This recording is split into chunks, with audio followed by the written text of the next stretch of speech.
പൂട്ടണം ഹിന്ദുത്വയുടെ kangaroo കോടതികൾ എന്ന തലക്കെട്ടോടെ ദീപിക പങ്കുവച്ച മുഖപ്രസംഗം ശ്രദ്ധേയമാകുന്നു. ന്യൂനപക്ഷങ്ങൾക്ക് നേരെയുള്ള സംഘപരിവാർ അതിക്രമങ്ങളെ രൂക്ഷഭാഷയിൽ വിമർശിക്കുന്ന എഡിറ്റോറിയലിന്റെ പ്രസക്ത ഭാഗങ്ങൾ ഇങ്ങനെയാണ്.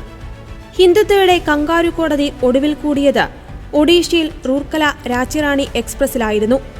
കന്യാസ്ത്രീയെയും ഒപ്പമുള്ള യാത്രക്കാരെയും വിചാരണയ്ക്കും ശിക്ഷയ്ക്കും വിധേയരാക്കുമ്പോൾ അവർ പുറത്തെടുത്തത് സ്ഥിരം ആരോപണമായിരുന്നു: മതപരിവർത്തനം. പാകിസ്ഥാനിലെ തീവ്രവാദികൾ അവിടുത്തെ ന്യൂനപക്ഷങ്ങളെ ആക്രമിക്കുന്നതിന് മുമ്പ് പറയുന്ന മതനിന്ദ, ദൈവദൂഷണം എന്നിവയുടെ ഇന്ത്യൻ പരിഭാഷ. പക്ഷേ അതിർത്തിക്കപ്പുറമുള്ള മതകുറ്റവാളികളെ മടയിലെത്തി ശിക്ഷിച്ച രാജ്യം അതിർത്തിക്കുള്ളിലെ കുറ്റവാളികളെ പിന്തുടരുന്നില്ല.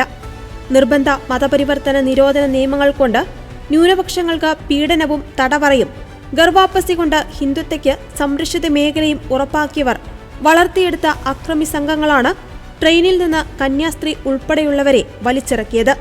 കേന്ദ്ര സർക്കാർ നിശബ്ദതയുടെ 11 വർഷത്തെ ദുരൂഹ വാൽമീകത്തിൽ നിന്നും പുറത്തുവരണം.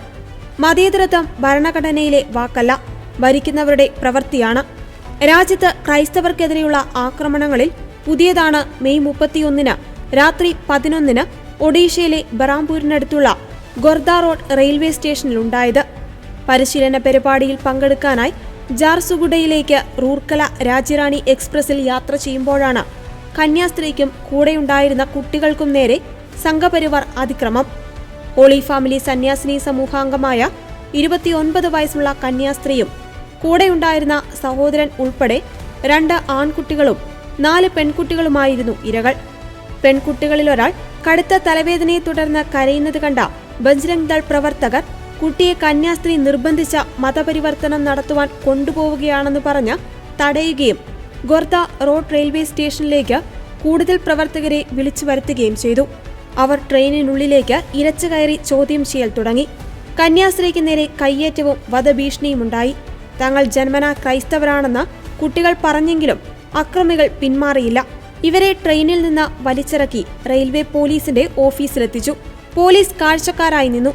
കന്യാസ്ത്രീയുടെയും പെൺകുട്ടികളുടെയും മാതാപിതാക്കളും അഭിഭാഷകരും മനുഷ്യാവകാശ പ്രവർത്തകരും ഇടപെടുകയും അക്രമികളുടെ ആരോപണം വ്യാജമാണെന്ന് തെളിയുകയും ചെയ്തതോടെയാണ് പിറ്റേന്ന് വൈകുന്നേരം വിട്ടയച്ചത്. ആളുകളെ ചോദ്യം ചെയ്യുവാനും ശിക്ഷിക്കാനുമൊക്കെ ഈ വർഗീയവാദികൾക്ക് ആരാണ് അധികാരം കൈമാറിയത്? ഒഡീഷയിൽ ചർബതി കാർമൽ നികേതനിലെത്തിയ 9 അംഗ അക്രമി സംഘം വൈദികരെ ആക്രമിക്കുകയും കൊള്ളയടിക്കുകയും ചെയ്തത് May 23 father Linus OCD, father Silvin OCD എന്നിവരെയാണ് ക്രൂരമായി മർദ്ദിച്ചത്. മോഷ്ടിക്കാൻ മാത്രമെത്തിയവരാണെങ്കിൽ കെട്ടിയിട്ട ശേഷം ക്രൂരമായി മർദ്ദിച്ചതും ഇവിടെ ഇനി കണ്ടുപോകരുതെന്നൊക്കെ പറയുന്നതിൽ ദുരൂഹതയുണ്ട്. പോലീസ് സത്യാവസ്ഥ പുറത്തു കൊണ്ടുവരണം. ഇതൊന്നും യഥാർത്ഥ ഹിന്ദുവിനും മുസ്ലിമിനും ക്രിസ്ത്യാനിക്കും കണ്ടു നിൽക്കാനാകുന്നതല്ല. അക്രമത്തിനിരയായ വൈദികരെ രക്ഷിക്കാനെത്തിയത് തൊട്ടടുത്ത ക്ഷേത്രത്തിലെ പൂജാരിയാണ്. BJP അധികാരത്തിലെത്തിയ 2014 മുതൽ 2024 വരെ ക്രൈസ്തവർക്കെതിരെ 4316 അക്രമ സംഭവങ്ങൾ ഉണ്ടായതായാണ് യുണൈറ്റഡ് ക്രിസ്ത്യൻ ഫോറത്തിന്റെ റിപ്പോർട്ട്. 2024 മാത്രം 834 ആക്രമണങ്ങൾ. നരേന്ദ്രമോദി അധികാരത്തിലെത്തിയ 2014 ഇത് 127 ആയിരുന്നു. ഇതൊക്കെ കെട്ടിച്ചമച്ച ആരോപണങ്ങളാണെന്ന് സ്ഥാപിക്കുവാൻ ചില സംഘപരിവാർ മാധ്യമങ്ങളും ഹിന്ദുത്വവാദികൾ വിലക്കിക്കൊടുത്തവരും കിണഞ്ഞു പരിശ്രമിക്കുന്നുണ്ടെങ്കിലും ഒന്നും വ്യാജമാണെന്ന് തെളിയിക്കാനായിട്ടില്ല. സംഘപരിവാറിന്റെ ന്യൂനപക്ഷ വിരുദ്ധത, നിർബന്ധിത മതപരിവർത്തന നിരോധന നിയമങ്ങൾ, കേന്ദ്ര സർക്കാരിന്റെ നിശബ്ദത, ഹിന്ദുത്വ നേതാക്കളുടെ വിദ്വേഷ പ്രസംഗങ്ങൾ തുടങ്ങിയവയൊക്കെ ഇന്ത്യയിലെ ന്യൂനപക്ഷങ്ങൾക്കെതിരെയുള്ള അക്രമങ്ങൾ വർദ്ധിപ്പിച്ചു. കഴിഞ്ഞ August 9 times of India report അനുസരിച്ച് ഉത്തർപ്രദേശിൽ മാത്രം 2020 നവംബർ മുതൽ 2024 ജൂലൈ 31 വരെ മതപരിവർത്തനം ആരോപിച്ച് പോലീസ് 835-ലധികം FIRകൾ രജിസ്റ്റർ ചെയ്തു. 1682 പേർ അറസ്റ്റിലായി. ഇതിൽ 4 കേസുകളിൽ മാത്രമേ ഇതുവരെ ശിക്ഷിക്കപ്പെട്ടിട്ടുള്ളൂ. പാകിസ്ഥാനിൽ തീവ്രവാദികൾ മതനിന്ദ കുറ്റം ആരോപിച്ചാൽ അത് തെളിയിക്കുവാൻ ഇരകൾ ബാധ്യസ്ഥരാകുന്ന സ്ഥിതിവിശേഷം നമ്മുടെ രാജ്യത്തും ഉടലെടുത്തു കഴിഞ്ഞു. 2023 ഏപ്രിലിൽ Delhi archbishop doctor Anil കൂട്ടോയുടെ നേതൃത്വത്തിൽ ക്രൈസ്തവ നേതാക്കൾ രാഷ്ട്രപതി ദ്രൗപദി മുർമുവിനെ കണ്ട് ക്രൈസ്തവർക്കെതിരെയുള്ള ആക്രമണങ്ങളെക്കുറിച്ച് ബോധ്യപ്പെടുത്തി. 2024 July 12 CBCI president archbishop Mar Andrews താഴ്ത്തന്റെ നേതൃത്വത്തിൽ പ്രധാനമന്ത്രിയെ നേരിൽ കണ്ട് നിവേദനം സമർപ്പിച്ചു. 2024 ഡിസംബറിൽ 30 ക്രൈസ്തവ സഭാ വിഭാഗങ്ങളും 400 മുതിർന്ന ക്രൈസ്തവ നേതാക്കളും ഇതേ വിഷയത്തിൽ രാഷ്ട്രപതിക്കും പ്രധാനമന്ത്രിക്കും നിവേദനം നൽകി. ഒന്നിനും ഒരു ഫലവും ഉണ്ടായിട്ടില്ല. ഹിന്ദു ക്ഷേത്രങ്ങൾ ആക്രമിക്കപ്പെട്ടതിനെതിരെ നടപടിയെടുക്കണമെന്ന് 2023 മെയ്യിലെ സന്ദർശനത്തിനിടെ ഓസ്ട്രേലിയൻ പ്രധാനമന്ത്രി ആന്റണി അൽബനീസിനോട് മോദി ആവശ്യപ്പെടുമ്പോൾ മണിപ്പൂരിലെ കലാപത്തിൽ ക്രിസ്ത്യൻ പള്ളികളും സ്ഥാപനങ്ങളും കത്തിച്ചാമ്പലാവുകയായിരുന്നു. കലാപം പൊട്ടിപ്പുറപ്പെട്ടതിന് ശേഷം ഇന്ന് വരെ പ്രധാനമന്ത്രി മണിപ്പൂർ സന്ദർശിച്ചിട്ടില്ല.